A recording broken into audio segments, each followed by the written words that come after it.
Dr. Ekuru Aukot suffers what we call selective amnesia disorder. When I did say that the country was at the brink of precipice, I was personally in Parliament. And by the way, he's quickly forgetting that until Honorable Raila Odinga shook hands with President Ruto, we were on the other side. And we could see the country collapsing literally on our faces. The young people literally breached Parliament. Why did they breach Parliament in your view? I'm trying to qualify why I'm saying we were at the brink of precipice. Yes. Of course, you know that there was an impending finance bill which was being debated and was due for passage in Parliament the same day. So when they brought down a fortified gate and made their way into Parliament, searching for members of Parliament either to punish or to kill, that to me is a brink of precipice. And so you say you voted no? I voted no. You voted no. I voted. And they were calling for either those who, for you guys to vote that finance bill down because of the punitive tax proposals. Correct. And what was and you were in the tunnel. I was campaigning for safety. I was in Parliament. So yes. so why then did your colleagues, your party's Secretary General Edwin Sifuna and Embakasi East MP Babu Owino, they were in the safe company of the people because their position was clear. Your position as well was clear of the party, and you voted no. Why then did you scamper for safety if you did the right thing that the people wanted? We voted no, and we can be vindicated by the records in Parliament, together with the electronic voting gadgets. You know, we vote electronically, and at some point we actually demanded for our voices to be heard by votes saying, Honorable Jared Okello, Nyando constituency, I vote no, so that it could go on record.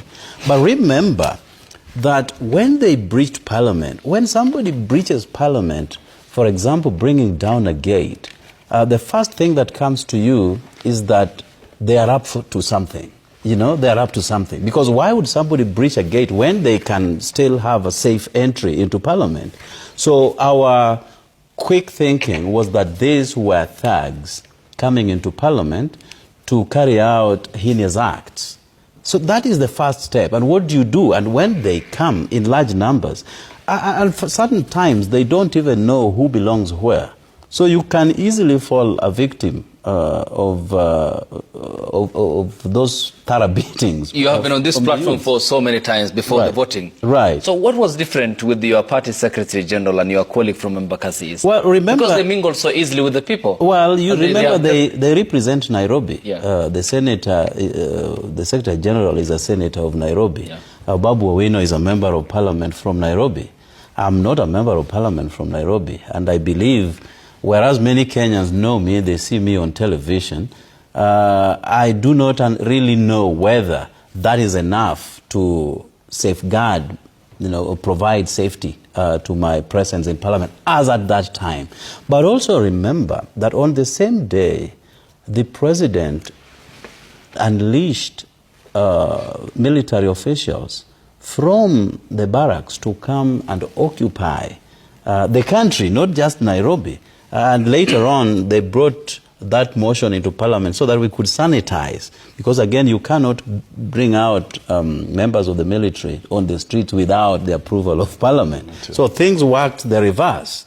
So they unleashed them on the streets and later on brought it to Parliament too. So I was only trying to qualify how the country almost went on the precipice. Is that respect for the Constitution, Mheshimiwa? Breaching Parliament is no. The deployment of the Kenya Defense Deployment of the Kenya Defense Forces without. Yeah, no.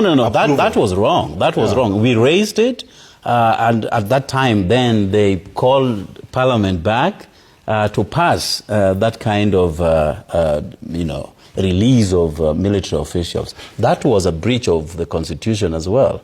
And we say it as much. At least now you're admitting something. Let me also say this. Well, you remember, we joined with the President after they shook hands.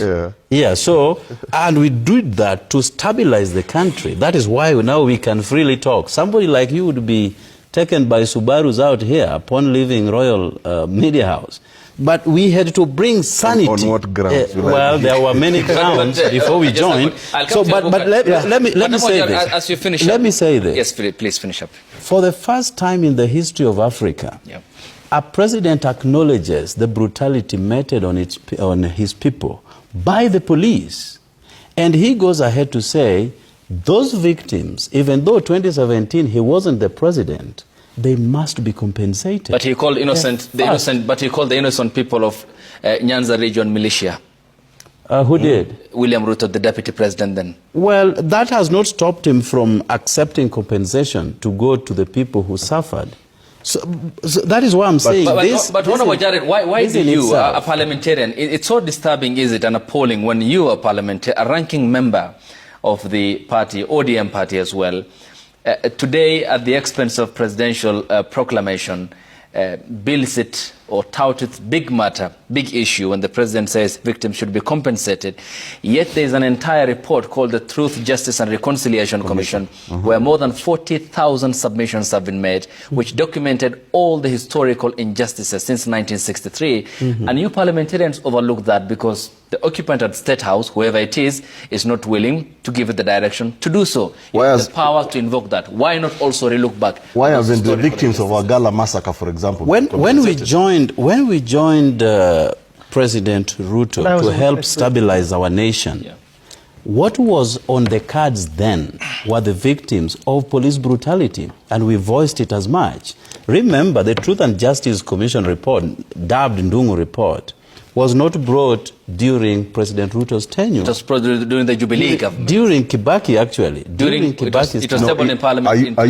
Let's correct this narrative. Yes. Government is in perpetuity. You cannot tell me because a government that was there before and there is already a commission of inquiry where money was expended to establish wrongs done to the people of Kenya that this government cannot now implement it. After all, on the same note, Honorable Gerald, on the same note, Ruto did not initiate all the projects that they are now claiming to implement.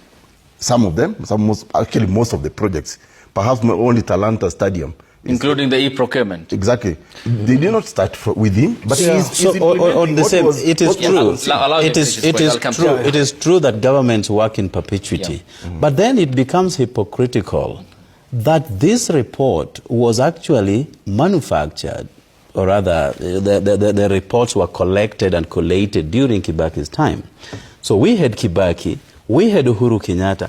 Not a single voice was directed either from Dr. Ekuru, who was just an adult then, over the execution of that report. Now that President Ruto has accepted to pay victims of police brutality, and by the way, we have to remember that most of the people who were victims of police brutality were from the Luo Nyanza.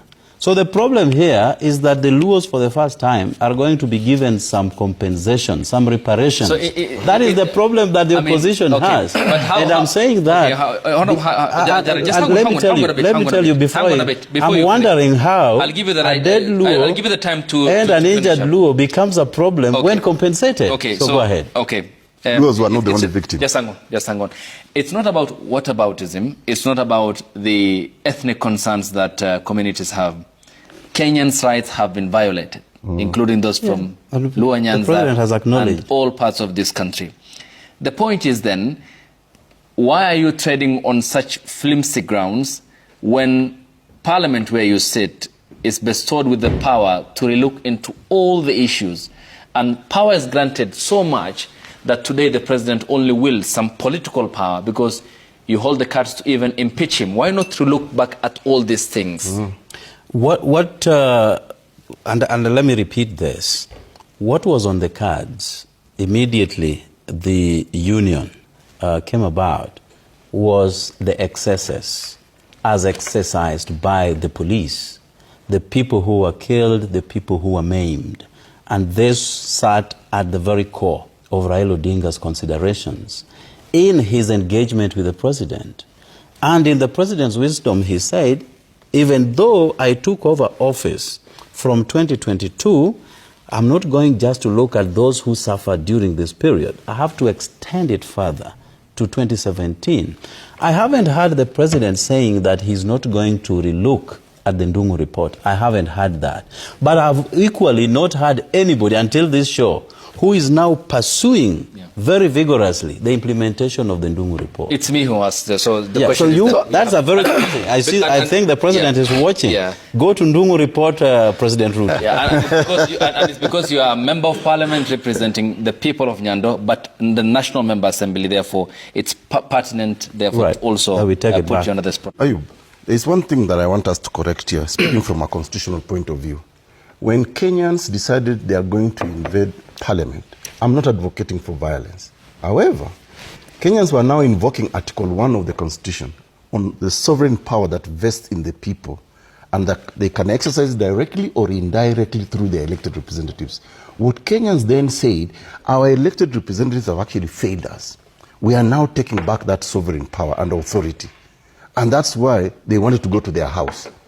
You know, because the parliamentarians, and like you said, rightfully so, Secretary General Sifuna, Babu Owino interacted very well with the people because they could feel the pulse of the nation, and that's why they were not afraid, and they did not run like Honorable Gerald here took off from. Now, the question of compensation, I totally agree, but it should not be discriminative, like my brother Habukari has said. There are many reports that actually establishes the violation of human rights. So if you're going to go compensation, let's go the full haul. Secondly, compensation without justice and accountability is playing lip service to addressing those atrocities. For example, Ayub, let's use very simple examples that I think fresh in people's minds. Albert Ojwang was killed under police custody. Njoki was killed under police custody. Boniface Karaoke, standing by the wall, just selling masks, was shot. And we all saw that. Who killed Albert Ojwang? Njoki. Who is that cop who actually shot Karaoke? If the president wants us to believe him, and this charade of this commission that he has created, then let's also hold the people who caused those sufferings accountable. Without accountability, this compensation is cosmetic.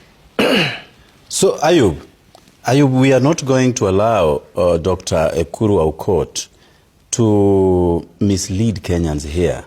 You cannot say that you are hiding behind sovereignty to allow young people bring down a gate of parliament and have them move in droves into parliament.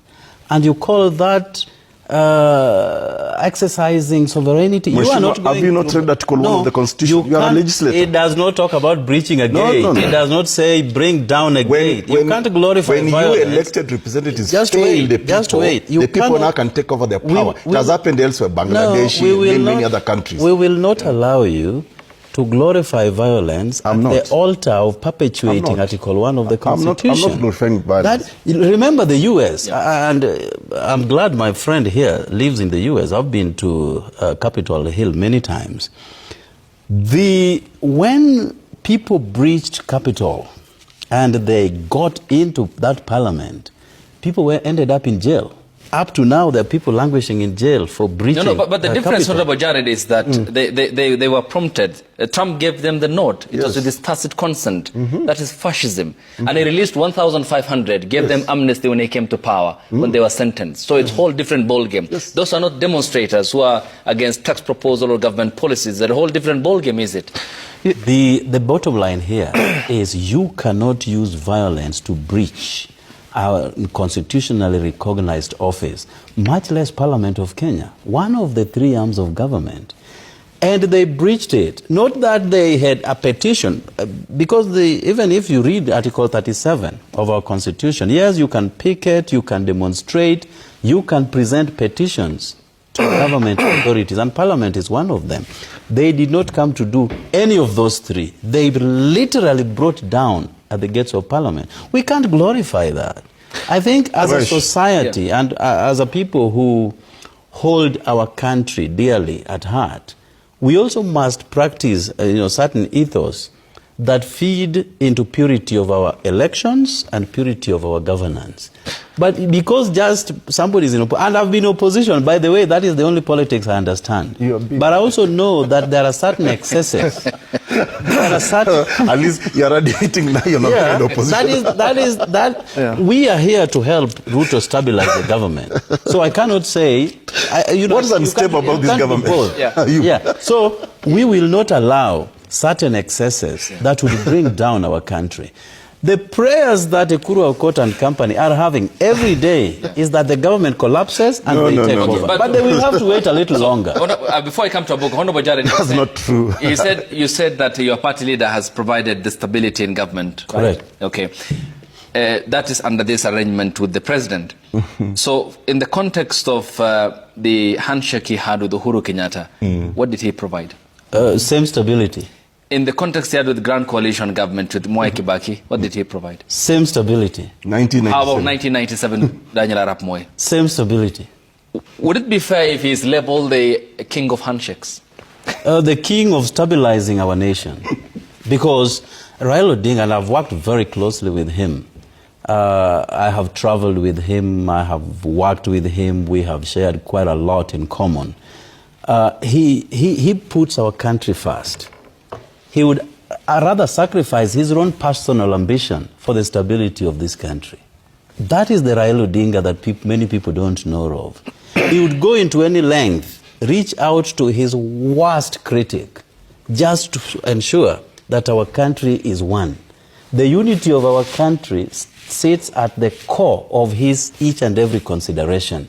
So even if it is about reaching out to Gachagua for the sake of stabilizing this country, Raila Odinga would go into such lengths to do that. But the Kenyan people view so differently when politicians come together in that unity aspect. But however... history will vindicate him one day. Because you travel with him a lot, did you tell him, or do you mind telling him, that some of the major pledges the president made, his broad-based partner, have not been met, including what the Controller of Budget pointed out in her report in the last financial year, that 25 billion Kenya shillings was blown up in foreign and domestic travel, despite the president pledging to have that by 50%? Well, the report was actually unleashed yesterday, and I haven't met him since yesterday.